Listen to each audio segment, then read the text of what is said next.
Run. Run as fast as you can. You can't catch me. I'm the Gingerbread Man. A cheerful nursery rhyme about a cookie that comes to life. Innocent enough, right? Wrong. Dead wrong. What if this seemingly harmless tale is actually an ancient memory? A dark echo from a time when humans were baked alive as offerings to the gods, when bread wasn't just food, but flesh, when sacrifice wasn't symbolic, but horrifyingly real. The Gingerbread Man isn't just running for fun, he's running for his life, and the story you've been telling children for generations is a 3,000-year-old warning, dressed up as entertainment. Think about it. A childless couple creates life from dough and fire. A being springs forth from an oven, the same ovens that once consumed human sacrifices in ancient rituals. Everyone wants to devour him. Everyone chases him. And in the end, he's consumed by the cunning fox, the eternal trickster who always gets what he wants. This isn't just about a cookie that got away. This is about creation, consumption, and the terrible price of bringing something to life that was never meant to exist. The truth behind the Gingerbread Man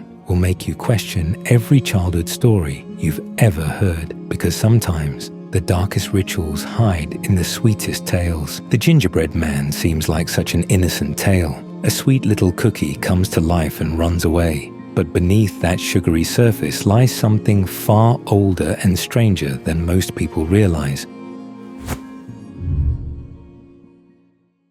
When this story first appeared in print in 1875, published in St. Nicholas Magazine for Children, the editor made a curious note. A servant girl from Maine had told it to his children, and she claimed an old woman had shared it with her when she was young. Already we see the fingerprints of oral tradition, stories passed like heirlooms through generations, never quite the same, but always recognizable. By the time anyone thought to write it down, this tale had been circulating through New England kitchens and nurseries for who knows how long. Scholars now believe the 19th century Maine version was shaped by waves of immigrants, English, Irish, German, and Scandinavian families who carried their own ancestral stories of runaway food across the Atlantic. Travel east to Slavic lands, and you'll meet Kolobok, a cheerful bread bun who rolls away from his elderly creators, singing songs of his cleverness. He dodges everyone who tries to eat him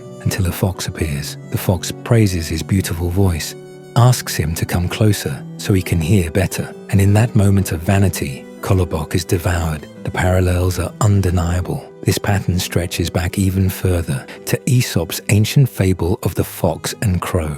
A crow holds cheese in her beak. A fox flatters her beauty and wonders if her voice matches. When she caws with pride, the cheese falls straight into the fox's waiting mouth. The fox has always been hunger wrapped in smooth words. In Scotland, they tell of the wee bannock, an oat cake that flees the griddle. Norway has its runaway pancake, tricked not by a fox, but by a pig, who offers safe passage across a brook on its snout, only to swallow the pancake halfway across. In Germany, the pancake's journey ends when it jumps directly into the mouths of starving children. From Russia to Scotland, from Norway to New England, this bizarre story spreads like flour dust across continents. The same basic recipe appears everywhere. Animated food, boastful escape, clever predator, inevitable consumption. The question that haunts us is simple, yet profound. Why does this particular story appear in so many cultures, in so many forms, across so many centuries? The Gingerbread Man springs to life, runs from his maker, and meets his doom by trusting the wrong creature. A simple children's tale?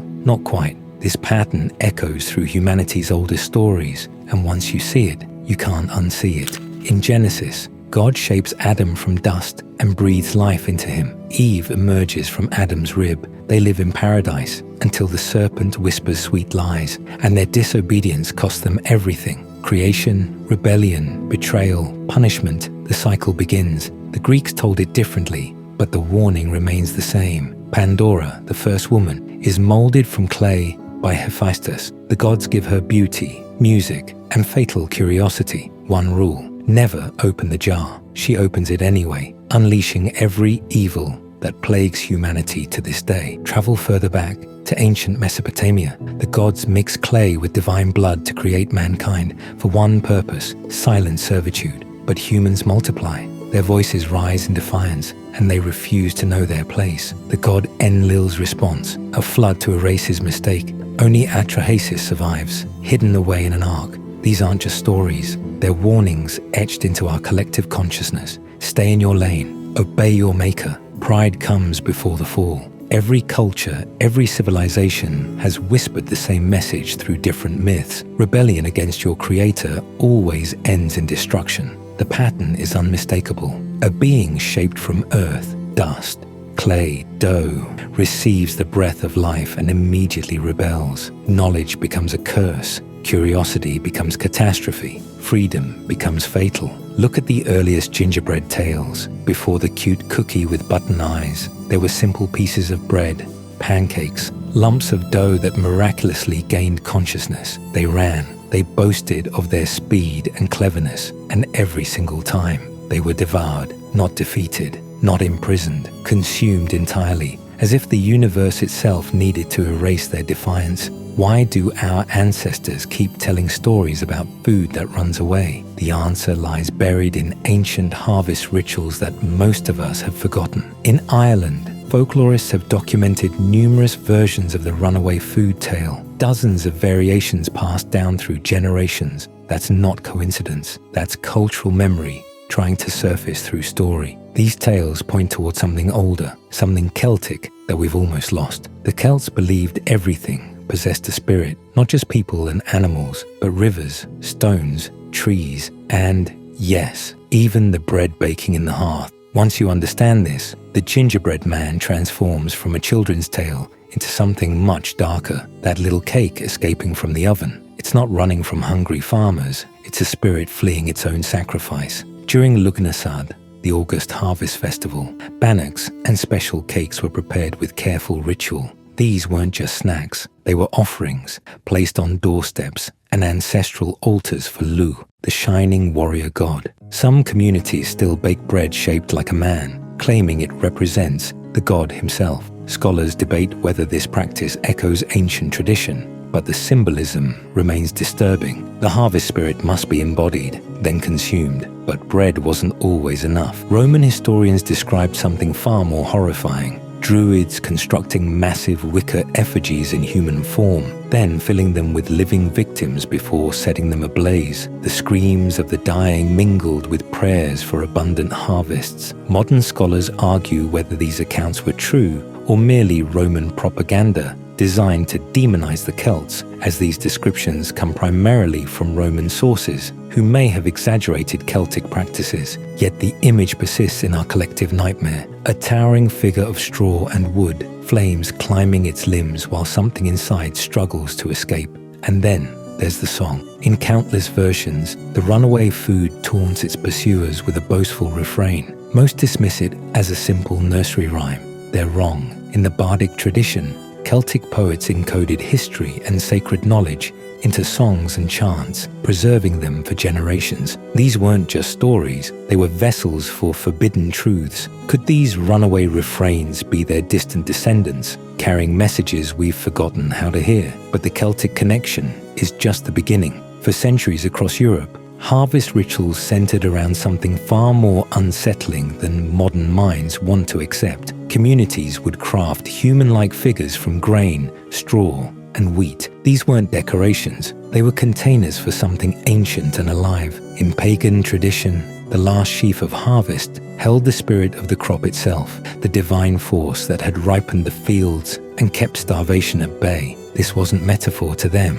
this was reality. That final sheaf would be carefully woven into what they called a corn dolly, though corn meant any grain back then. Wheat, rye, barley. Some called her the corn mother, others the barley bride. In darker regions, she was simply the old woman. She was brought home with ceremony, given the seat of honor by the hearth, treated as a living guest through the bitter winter months. But here's where it turns sinister. Come spring, she had to die. This wasn't preservation, it was sacrifice. The spirit trapped in the doll needed to return to the earth, and that meant ritual destruction. Sometimes burned, her ashes scattered across barren fields, sometimes buried alive in freshly turned soil, sometimes torn apart and plowed directly into the ground. In Germany, They shaped her into a grandmother or maiden, then drowned her in water to summon rain. Baltic and Slavic peoples fed her to their livestock, believing her death would bless the herds with fertility.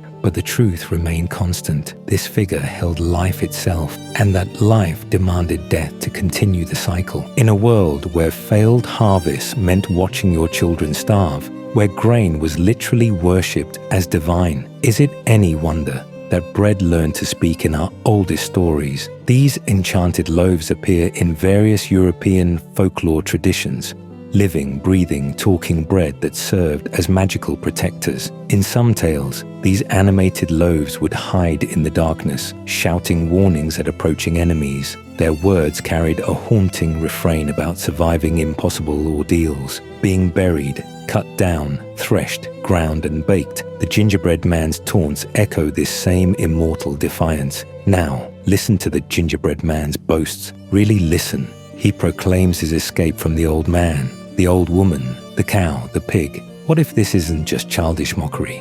What if it's something much older, much darker? The gingerbread man might be the last echo of an ancient belief system, where grain held the divine spirit of the harvest itself, a spirit that could not die, no matter how many times it was cut down, ground up, or burned alive. These aren't just fairy tales about animated pastries. They're fragments of a time when people genuinely believed bread could hold a soul, and that soul might not be happy about what you've done to it. But the gingerbread men we know today carry a history steeped in royal excess and occult terror. The story begins in the court of Queen Elizabeth I, where these spiced figures served a disturbing purpose. The Queen ordered her bakers to craft gingerbread portraits of visiting dignitaries, edible effigies decorated with real gold leaf and intricate sugar work. Imagine being handed a cookie version of yourself, knowing the Queen would later consume it. There's something deeply unsettling about watching someone eat your likeness, isn't there? But the truly dark chapter unfolds in the shadows of early modern Europe. Here, gingerbread men weren't treats, they were instruments of fear. People genuinely believed that witches could channel dark magic through these human-shaped pastries. The logic was terrifyingly simple. Create an edible effigy, and you held power over the person it represented. Pierce the gingerbread figure with a pin, and your victim would feel stabbing pains. Hold it over a flame, and they'd burn with fever. Consume it entirely, and you'd absorb their strength, their essence, their very soul. These weren't fairy tales whispered to frighten children. These were beliefs that drove actual legislation. German and Dutch authorities in the 16th and 17th centuries banned the sale of human-shaped pastries when suspected of supernatural intent. Think about that level of fear. Governments passing laws against cookies, yet somehow, gingerbread men survived their sinister reputation.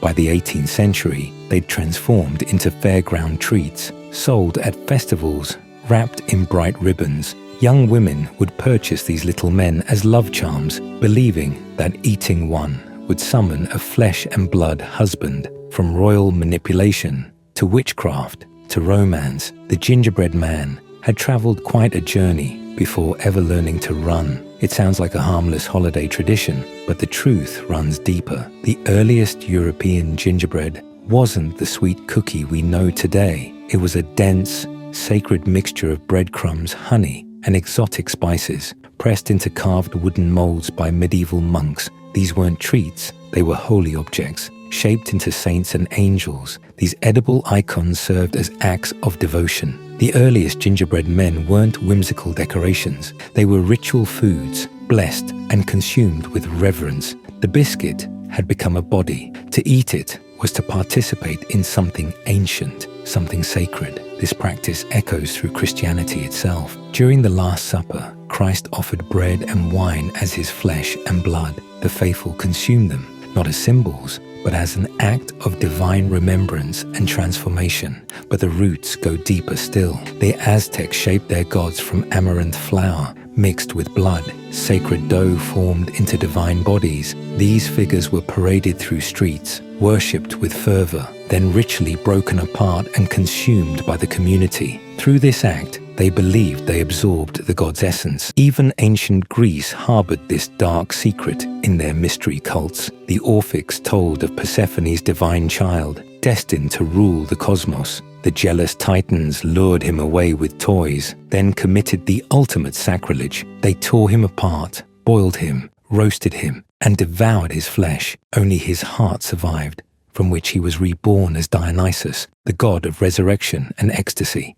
Zeus's rage was absolute. His thunderbolt reduced the Titans to ash, and from those scorched remains, humanity was born. According to this ancient teaching, we are literally made from the ashes of god-eaters. We carry within us both divine essence and titanic sin, forever torn between sacred and profane. In the shadows of ancient temples, our ancestors practiced something that would horrify modern minds. They consumed their gods, not metaphorically. They believed that eating the flesh of divine beings transferred sacred power directly into their bodies. This wasn't cannibalism, it was communion. And it shaped humanity's relationship with food forever. The gods they worshipped weren't distant figures in the clouds. These were vegetation deities, beings who died with the harvest and returned with spring. Their bodies were the grain, their blood the wine. When ancient peoples shaped bread and ate it, they weren't just filling their stomachs, they were absorbing divinity itself,